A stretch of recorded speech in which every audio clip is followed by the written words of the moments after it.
Bonjour à toutes et à tous, on se retrouve pour une conférence très particulière, une conférence d'un nouveau genre.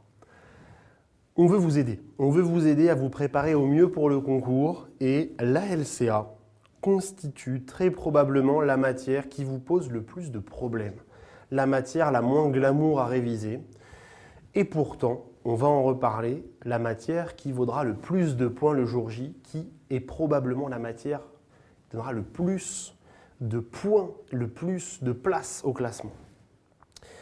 Bien sûr, vous allez avoir, comme partout, des conférences classiques de LCA avec un dossier progressif, des questions sur l'article. Ok. Où Confrafel est différent? Eh bien, il va vous proposer, là, pendant une conf, de revoir les notions de base de la LCA pour essayer de donner du sens. Je pense que cette conférence va être pour vous le point de départ de votre histoire avec la LCA pour essayer justement de démystifier cette matière un petit peu obscure. Vous êtes prêts pour l'expérience?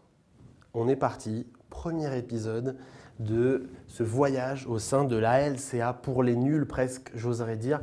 On reprend tout à zéro les amis. Alors, avant de vous parler de LCA à proprement parler, il est indispensable que j'arrive à vous convaincre de l'enjeu de la LCA pour le concours. C'est ce que j'appelle le coaching. Quelle est la place de la LCA pour le concours? Pourquoi réviser cette matière? D'abord, un premier point, j'en parle aussi dans la conférence de méthodologie, c'est une matière très difficile à travailler. Qu'on soit tout seul, qu'on soit plusieurs, on a du mal à s'y mettre. Exactement comme les autres dossiers progressifs, et vous aurez 1h30 par article. Uniquement des QCM, et vous avez peut-être entendu parler de cette histoire du résumé en LCA, faire un résumé, une partie de l'épreuve qui existait lors du précédent ECN, le CN rédactionnel, mais qui a complètement disparu pour le CNI. Ainsi, si vous ouvrez encore certains livres de référence de LCA qui vous parlent de la rédaction d'un résumé, passez votre chemin, ça correspond à l'ancien concours, ça n'a aucun intérêt pour vous. Allez, essayons encore une fois. Vous avez vu, je vous parle tranquillement, calmement, vous inquiétez pas, je vais m'exciter quand on va se parler de LCA pour de vrai, mais j'aimerais vous prendre par la main pour vous expliquer pourquoi c'est le moment de vous réveiller sur cette LCA. La matière la plus représentée au concours, une matière très sélective à cause des QCM, ça j'en ai pas parlé encore, mais on va le voir au sein de cette conférence, les QCM poussent encore le degré d'exigence, le degré de technique sur la LCA. On est parti, on va ensemble donner énormément de sens et de compréhension à la LCA.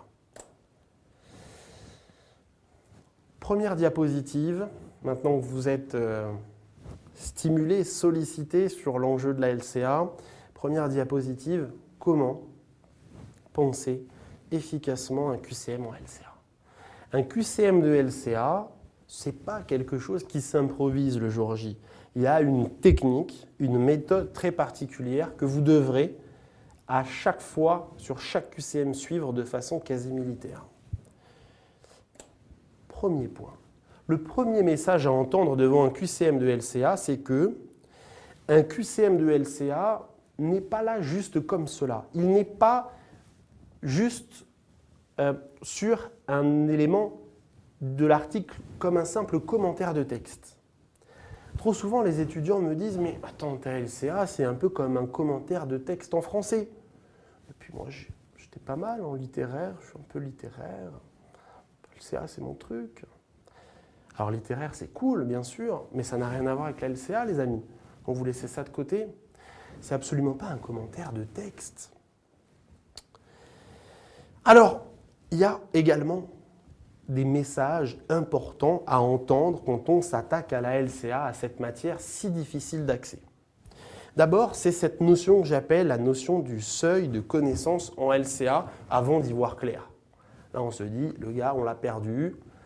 Il est tombé sur un truc, ça avait l'air pas mal, et là, il est dans l'hyperespace, le gars, avant d'y voir clair. Alors, message super important. Quand on commence la LCA, on a l'impression d'être dans une grotte, on a l'impression qu'aucune notion n'est connectée, on a l'impression de rien y comprendre. Et à peine on s'est approprié une notion, qu'on en voit 10, 15 autres qu'on ne connaît pas et on se dit mais c'est une grotte sans fin, on n'en voit pas les bords, on n'en voit pas les murs de cette grotte. Cette sensation, elle est normale.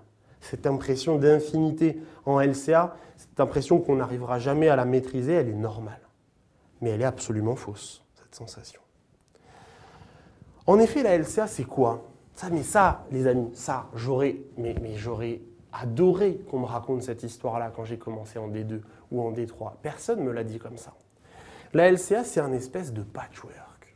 C'est quoi cette histoire de patchwork? La LCA, c'est un espèce de patchwork de notions. Validité interne, validité externe, cohérence externe, randomisation, comparabilité des groupes. Il y a comme ça tout un tas de notions en LCA qui se définissent en elles-mêmes, qui portent une définition, des avantages, des inconvénients. Mais pourquoi je parle de patchwork? Parce que cette notion, elle va être connectée à d'autres notions. Et plusieurs notions ensemble peuvent interagir pour former une autre notion. Une espèce de patchwork, une espèce de toile d'araignée si vous préférez, où toutes ces notions sont connectées les unes aux autres. On a en tête ces astuces pour bien penser devant un QCM en LCA. On a entendu ce message indispensable du patchwork, ce message indispensable de seuil de connaissance en LCA. On en a conscience, ça va être dur, ça ne va pas être facile, mais ça en vaut la peine, ça vaut 10% de ce fameux concours. Allez, on rentre dans le vif du sujet, serrez les fesses, ouvrez grand les yeux, grandes les oreilles, c'est maintenant que ça se passe. L'objectif de cette conférence, ça va être d'apporter un maximum de compréhension. Lire des diapos, tout le monde peut le faire. Là, moi, ce que je veux faire aujourd'hui, c'est vous expliquer la LCA, comprendre un maximum de notions pour pouvoir en retenir les grands messages. Tout commence par là, la structure d'un article médical en LCA avec un acronyme, un terme à connaître absolument, IMRAD, qui fait partie des recommandations.